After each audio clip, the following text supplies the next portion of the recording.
Hi guys, it's Danelle from Painted and welcome to our second lesson in our 5-part milk paint series. If you missed last week's lesson, what we discussed in lesson number 1 was basically our surfaces. I felt it was super important to understand your surface so that you know if milk paint is going to chip or if it's going to adhere to your surface. If you missed last week's lesson, what I can do once I'm done with this lesson is I can put a link in the notes, or the comments, or if you go to my business page, which is Painted, I did just post lesson 1 on the page because I know some of you were struggling to find that because obviously this page is very active and it gets buried fast. So I do want you to know that even though these events are weekly, you will definitely still be able to watch all of the lessons in the series. So just know that they are still available. Today, I think this lesson is super important because I think a lot of the fear when it comes to milk paint, people maybe don't like the fact that you have to make the paint in order to have the paint, because it does come, authentic real milk paint, you guys, it comes in a powder form. So in order to make the paint, you must mix it with water. So today we will be making paint. Hey, I see people are joining. That is awesome. If somebody who is joining could say hi, I would love to know that the comments are working.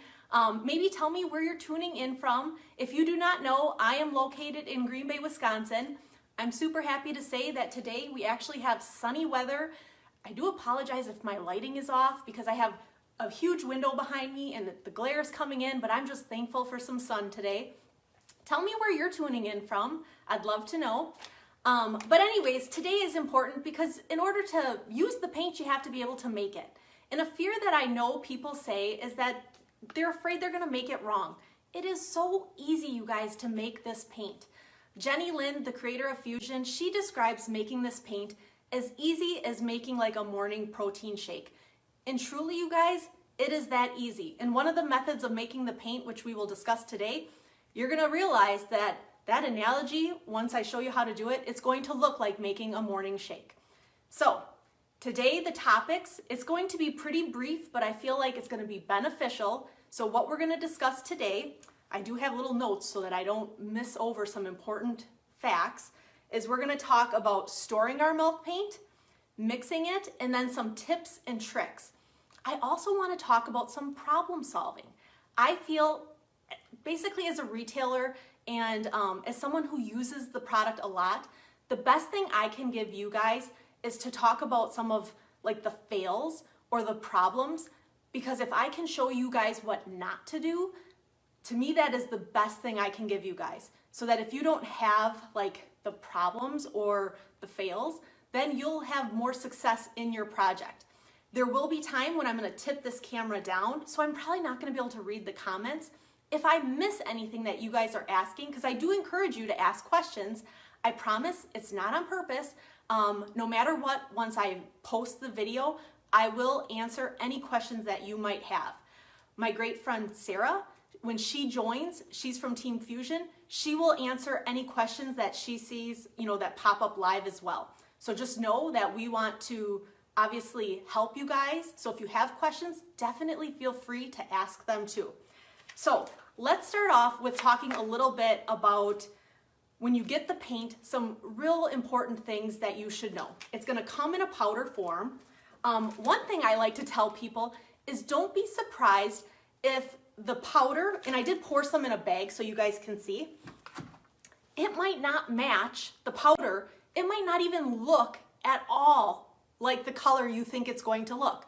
So let's say you picked out a paint that looks blue and the powder itself looks yellow. That could be completely normal, and then when you add your water to it, it'll turn the color that looks more correct. So don't think, oh man, the company messed up. They packaged the product wrong. This powder looks white and it's supposed to be blue, or it looks yellow and it's supposed to be green. Just know that the powder will not match. A lot of times it will not match what your paint color is. That's normal, friends, okay? So I poured some in a bag to just show you. I should have wrote what color it was on the bag. I can't remember. I want to say that this was I don't remember now, a blue color, but look, that does not look blue, right, friends? Okay, so just know that right away, the powder in your pouch is not going to match the color that you picked out, okay? Another huge tip, milk paint will last forever in its powder form. That's a really awesome thing. You never have to worry about it going bad. So as long, because it comes in a powder, right? It comes like this. So just know, as long as you keep it dry, you can put it on a shelf, you can store it somewhere dry, and it's gonna last as long as you want it to. As soon as you add water to it, that's when it kind of has like a timer, like a shelf life, right? It has a protein in it called casein, which is actually found in real milk, and that's why we call it milk paint. Once we get this stuff wet, that's when it has a shelf life, and it will actually go bad if you don't use it fast enough. So when I'm telling my customers, when they're making their milk paint, I always say, only make what you think you're going to use. And I encourage you guys to actually start with small ratios. So when I'm mixing my own milk paint, I actually only use like a 1/4 cup and a 1/2 cup at a time. And I'll make more milk paint as I need it for my project, because I want to be resourceful and I don't want to waste my product. I don't want to dump it down the drain or throw it away, because why would I?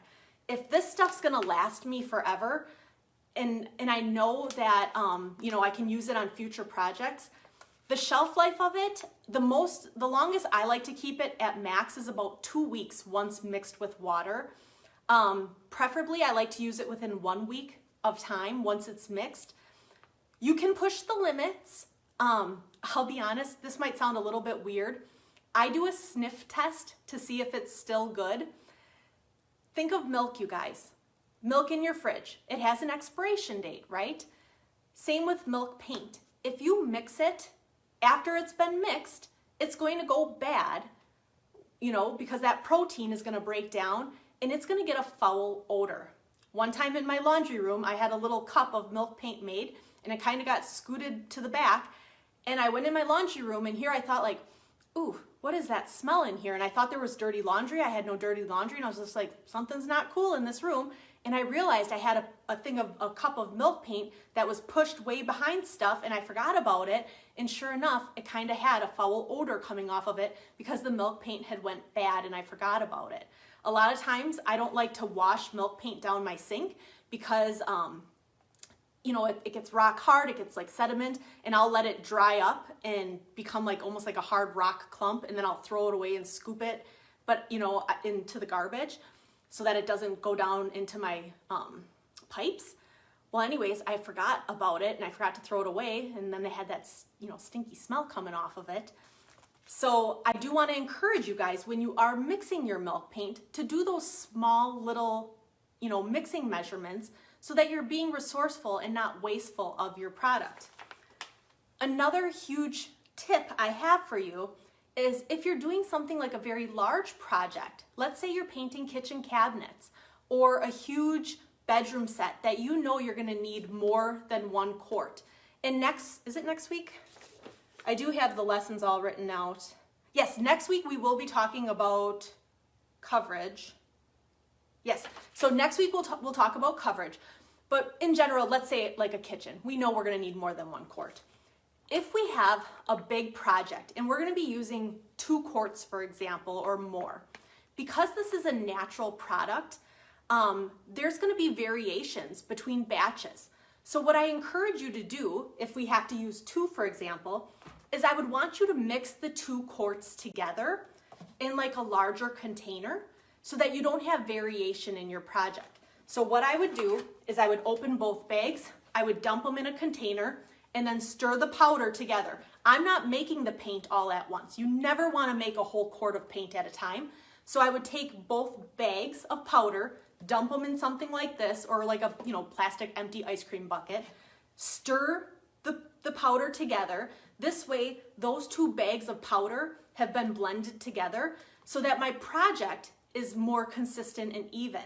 Because I would never want to start, for example, a kitchen cabinet project, do 1 bag, get like all of my uppers done, then I'm going towards the other side of my kitchen, do a 2nd bag, and realize, oh man, it doesn't match. Because it's a natural product, there's going to be variation. That can look really cool, right? we're using a natural product, but sometimes we want it to be more consistent, such as like a kitchen possibly. So that's a tip for you guys. When working on a very large project, mix your product together. Another thing I like to do when I'm working with milk paint is when I first open my bag, and I'll do it with you. I don't know if other people do this. It's something I do. But when I first open it for the first time, I always take like a butter knife or a stir stick, and I always stir the contents of my product.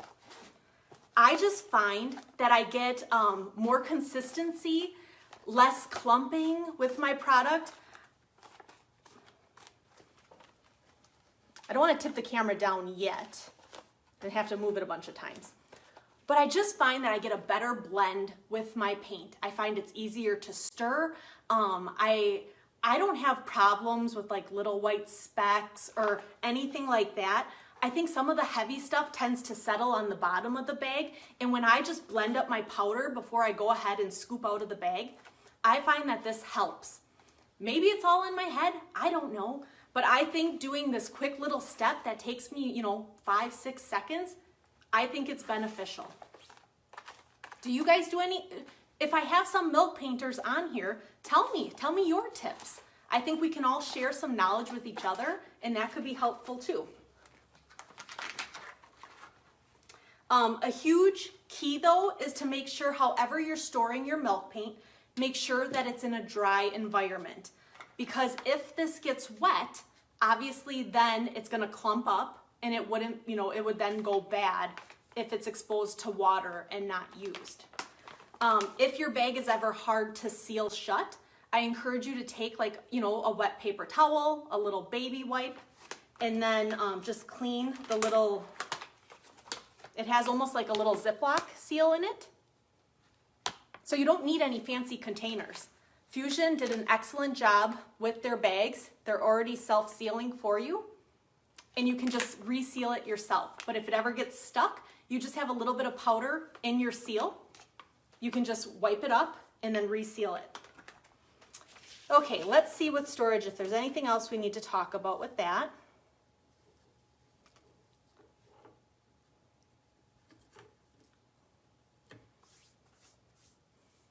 I don't think so.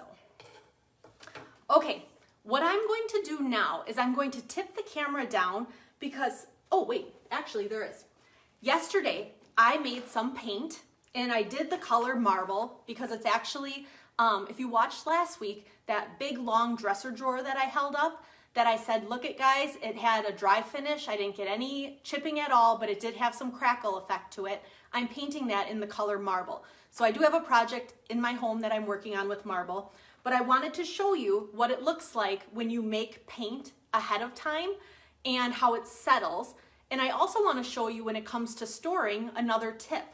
So when I make paint and I'm not going to finish using all of it right away, I like to take plastic wrap, the cheap stuff like this, and I want to try to minimize the amount of air that's going to get to my paint.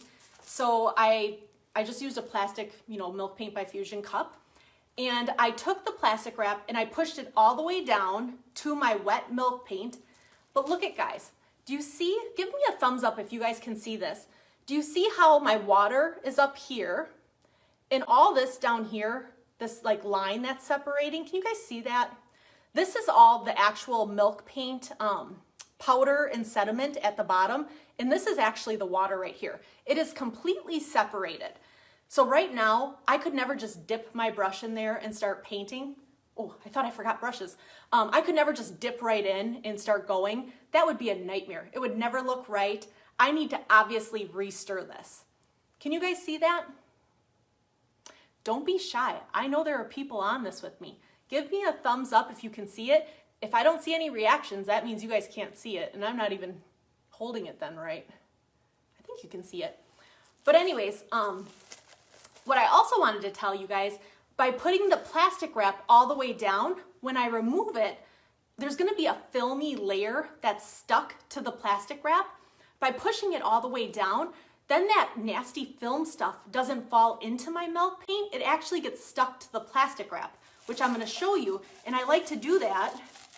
I'll show you, hold on. Okay. Hopefully I don't drip all over now. See how it's stuck on the plastic wrap? That's not gonna fall in my paint now. I'm gonna move some stuff and I'm gonna tip the camera down so you guys can see everything. Hold on. Because you don't need to see me, I wanna show you guys the good stuff. And I'm gonna put my body hopefully in front of this big glare. Okay, do you see how I don't, well maybe you guys can't see it. I don't have any chunks on the top. It's just literally water, because that plastic wrap prohibited any air from really touching my paint because I laid it directly on top of the surface. And now all I would need to do, I love these little whisks, Fusion makes them. All I need to do is take a whisk. You could use a little plastic spoon. You could even use a fork. You could use whatever you want. And I just need to re-stir. I'm gonna set it down though, because just so I can get a good grip first. Because it feels thick on the bottom. There we go. And I'm just reincorporating the pigment with the water. And this milk paint is ready to use again. Okay, so this was milk paint that was made over 24 hours ago. And it's still good. There's nothing wrong with it. It's good to go. But we're gonna start from the beginning because obviously you guys need to see how to do it from the start. Okay? One thing I forgot to tell you guys, which is important. Let's say you have hard water or a well. This is important because I had a customer come one time to my studio and we talked about milk paint and she said, Danelle, I followed all the rules and my milk paint is not turning out well. There's something wrong with the paint. And I said, okay, tell me how you mixed it. And she followed everything to a T. She measured, she did my mixing recommendations. And I actually asked her if we could FaceTime and I watched everything. And I noticed when she did her water just looked funky to me. And I asked her, I said, by any chance, do you have a well? Her water just looked really kind of cloudy and it just didn't look right. And she said, yes. And I said, by any chance, do you have any bottled water in your home? And she goes, yeah, actually I do. Well, she made she made the paint with some bottled water and it mixed up beautifully. So if by any chance you have super hard water or well water and you notice your paint's just not mixing right, try using bottled water then and see if you have a better experience. Okay? Okay, here's a tip that I have found. Whenever I'm making milk paint, I love to use room temperature water or a little bit slightly warmer water. I find personally that the milk paint just mixes a little bit better.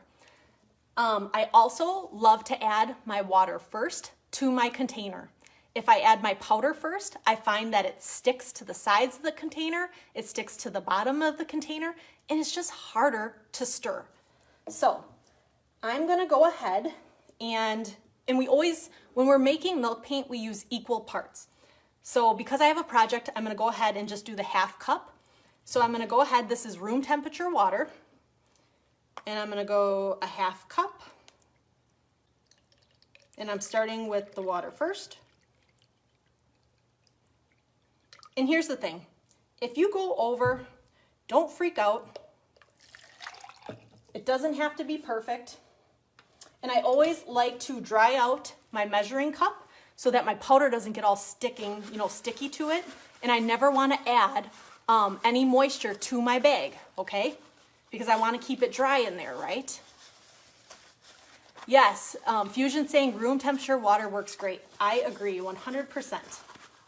So I don't want to add any moisture to my bag, so I'm going to make sure if I'm scooping directly out of my bag that this measuring device is completely dry.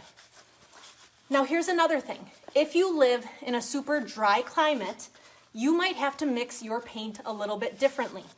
the 1-to-1 ratio might not work for you. You might have to add a little bit more water if your area is super dry, for example. If your paint seems really thick, you might have to add more water. If your paint seems very runny, for example, you might have to add a little bit more powder. So play with it, you guys. You can always adjust. So now I'm gonna do the equal part of the powder. And I just use my side of my bag to kind of flatten it out. Hold on, I gotta tip it. So I'm gonna kind of just go like that to flatten it out. Okay, see? I hope this glare is not horrible for you guys. And it's a little bit heaping. I'm not gonna freak out.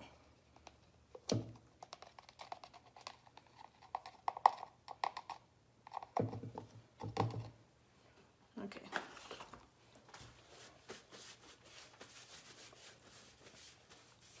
Okay, I set down my whisk somewhere. Oh yeah, it's in that cup. I love the whisk the most for mixing. You do have some options.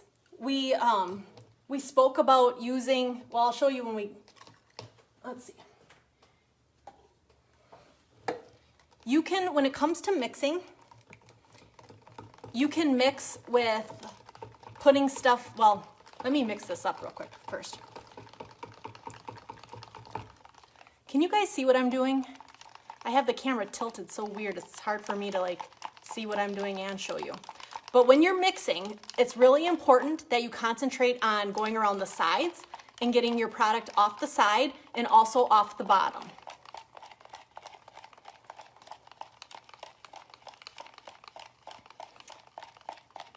Another big tip is I like to let my milk paint rest after I'm done mixing it. And during that resting period, it's an excellent time to go ahead and prep your piece of furniture. So let's say you let it rest for like 15 minutes. That's when you can go take the drawers out of your dresser, quick do a nice TSP, cleaning and a quick scuff sand of your piece and vacuum any cobwebs and stuff like that. And by the time you have all that done, your milk paint has rested long enough. Give it a quick restir and you're good to go.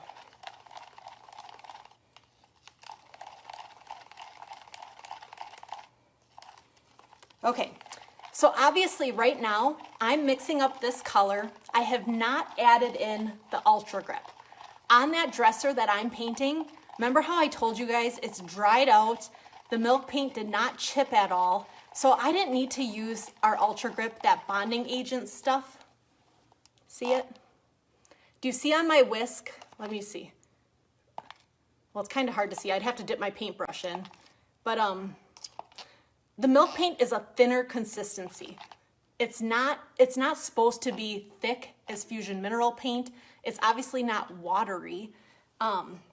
This is a normal consistency. But what I want to show you is I don't need to add Ultra Grip to this because I know it's not going to chip and I'm not going to waste it. But I am going to show you guys how to use Ultra Grip on our next color because I also want to show you that sometimes when you add in the Ultra Grip, it can make your paint look a little bit different when it's wet, but just know that when it dries, it's gonna look the same color. But I chose a color that kind of, I think it's going to look a little bit more pastelish, and you'll notice that with some of the darker colors. So on purpose, I chose one that's dark. So let me show you real quick. Hold on.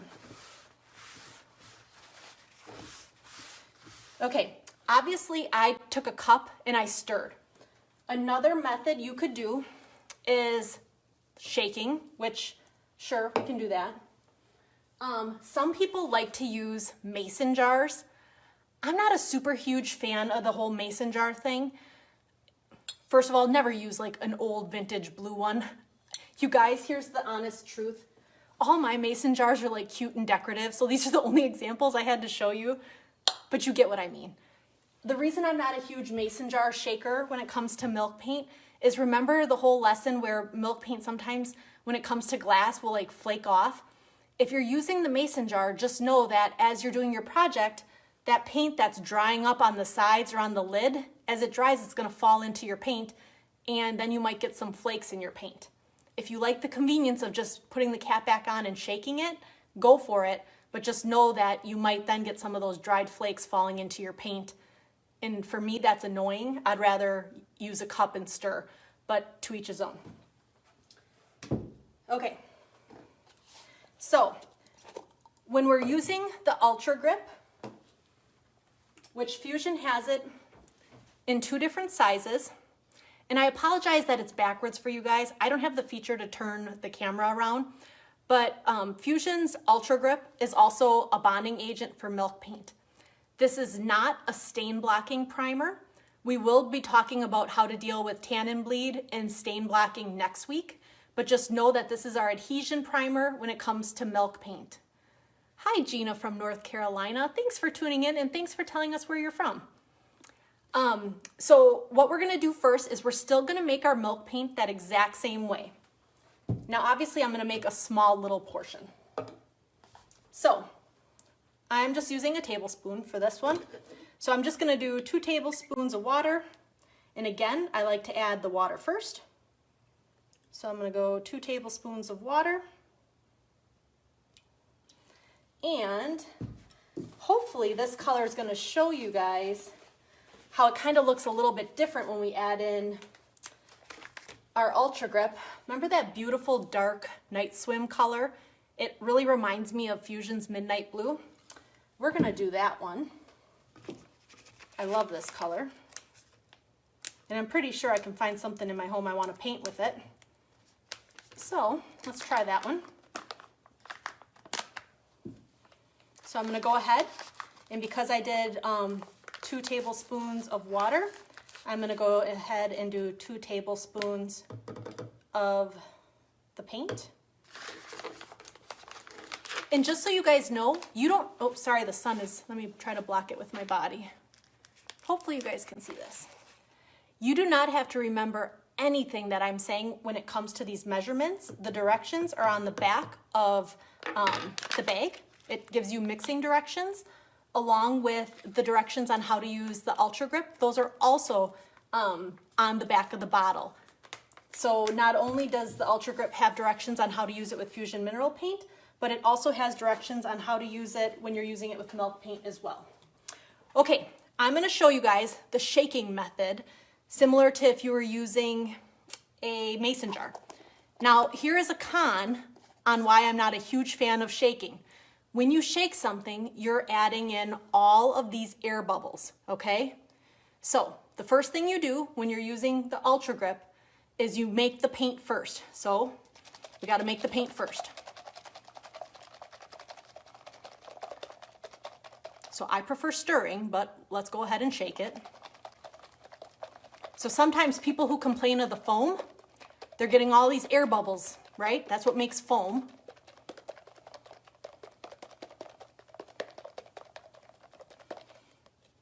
Okay. Oh, go figure, when you're live, you don't get foam. But anyways, here is the paint. Now, in order to do the Ultra Grip to add it into here, according to the bottle, right? Well, you guys don't know, I better read it to you. Let's see. Where does it say about the milk paint? It says milk paint, then, wait, hold on. I probably should have highlighted the section for milk paint so I know where it was on here.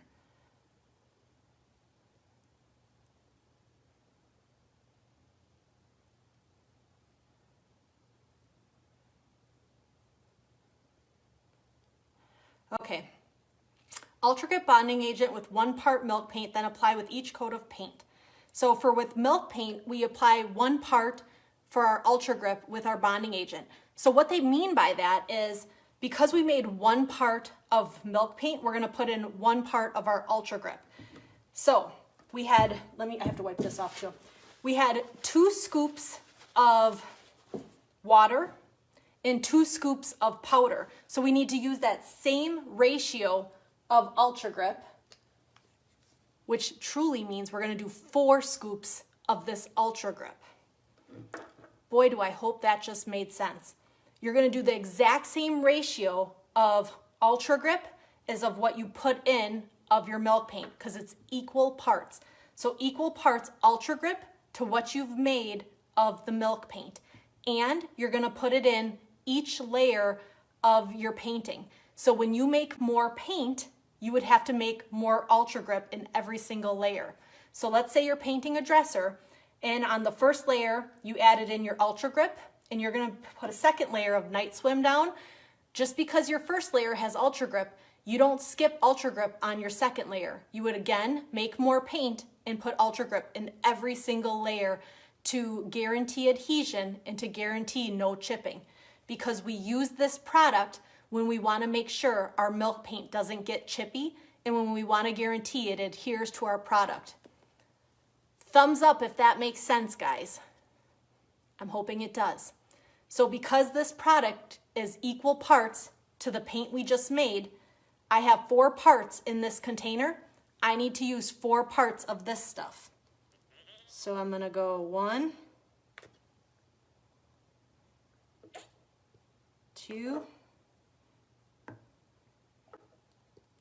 3. I'm just grateful I have enough room in this container. 4. Now instead of shaking it, I'm gonna stir it because I wanna be able to show you guys how it kind of looks a little bit pastel-like. And I'm thinking if I stir it and I hold it up close, you're gonna be able to see that a little bit better. Because the first time I ever used Ultra Grip, I kind of panicked and I thought, oh no, it changed the color of my paint and I'm not gonna like it anymore.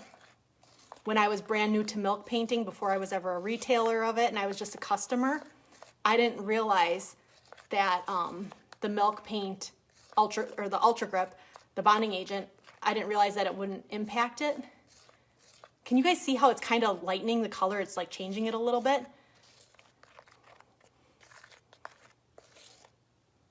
I can see it on my end. I don't know if you guys can see it. What I do want to tell you is I promise you when the paint dries, it does not look different. It will look the same color as if I did not add any of this in. Hey Kate, I'm glad you joined.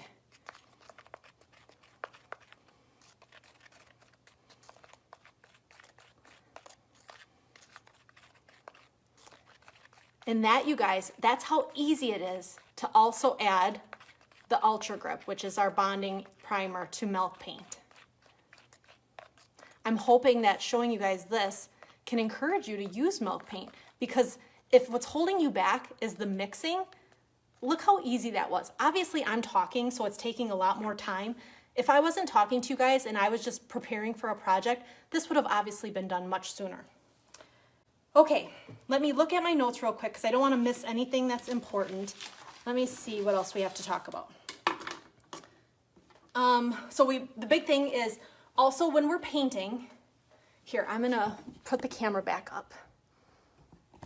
Okay, let's see. So you guys, you know how to mix it now. Oh, let's talk about foam, because obviously I tried shaking it to make foam. That didn't happen. Sometimes when you want, hold on, let me scoot it up a little bit. Okay, sometimes when you want the problems to happen, they don't happen. But a lot of people who use like these little submersion blenders, they're fantastic for mixing as well to like get the project done faster, but they can also create some foam as well. If you use one of these, I suggest you put it in first, then turn it on, and you pounce it. If you go up too fast, you're gonna get splatter everywhere. But these are great for using with the hard to mix colors, such as like our reds. The reds can be a little bit challenging to mix in the Homestead line. There's a color called Fort York red. Sometimes those pigments will wanna sit on top of the water instead of go into the water. So something like this could be useful for that. Oh, here's another tip. Sometimes, I always say milk paint's wonderful to work with. Not that you don't have to be a skilled painter, but one thing great about it is it doesn't hold brush strokes like an acrylic-based paint, which is awesome. However, sometimes the tools that you use do matter when it comes to the amount of water. If you're painting with a natural bristle brush, versus a synthetic bristle brush, this type of brush will soak up so much more water in your cup that you might notice your paint feels a lot thicker. So if you're painting with a brush like this, which you absolutely can, you might have to add a little bit more water to your paint. So if you're noticing that in your milk paint cup, that it feels really thick, go ahead and add more water. It might not be that you mixed it wrong, it just might be the tool that you're using also. So that's a tip. Oh, here's another tip. I have little stuff on my table to keep me organized. Your milk paint also will not look like the right color until you top coat it. Here's an example. This is a piece of home decor that is painted in the color Monterey. Here is Monterey, you guys. Look at how it looks completely different when it is unsealed. This is Monterey with clear wax. This is Monterey just painted unsealed. So before you contact your local stockist and say, you sold me a paint that doesn't match the, what I picked out, just know it's not going to look right until you top coat it. Here's another tip. Sometimes I've had people complain or say that I have white specks in my milk paint once it dried. There is limestone in your paint. If you're not stirring it frequently enough when you're painting, or that pigment hasn't dissolved enough, because it takes time for all the water needs time to soak into all those pigments that ingredients. That's why I say let that paint rest. I like that room temperature water too. It'll help it dissolve. I like when you guys stir the bag. I don't know if other painters do that. Maybe I'm alone, I don't know. But here's another thing. I had a customer, a friend, who was using Little Black Dress, and she hemp oil distressed and wet sanded her project, and she had all these little white specks in her finish. And she's a skilled painter, and we were discussing everything. And I said, what did you use to wet sand your project? And she used this green pad.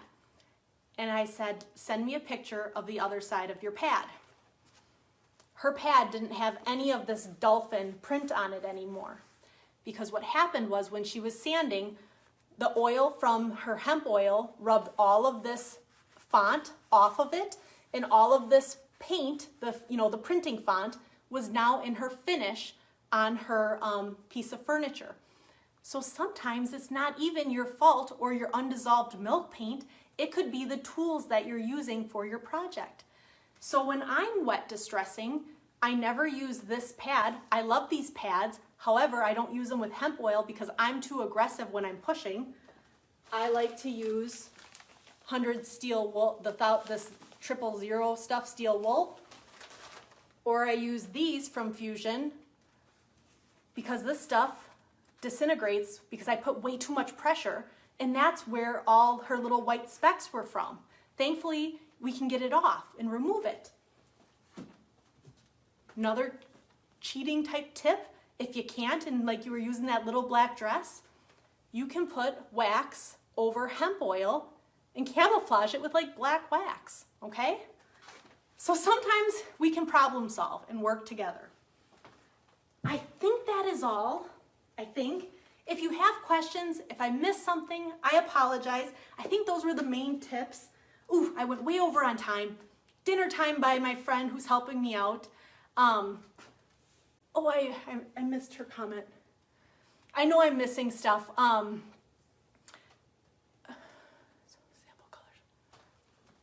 Sorry, I don't want to be the squinty lady in the camera. If I missed your tips, as soon as I publish this, I will go back and answer any questions that you guys have. I've went way over on time, so next week, real quick, we will be going over, let's see, next week's lesson is going to be going over using milk paint as a stain, a wash, tips on some of the different colors, what to expect on your coverage with your first coat, on multiple coats, and how to deal with knots, bleed-throughs, like the tannins and all that stuff. Okay, I hope this was beneficial to you guys.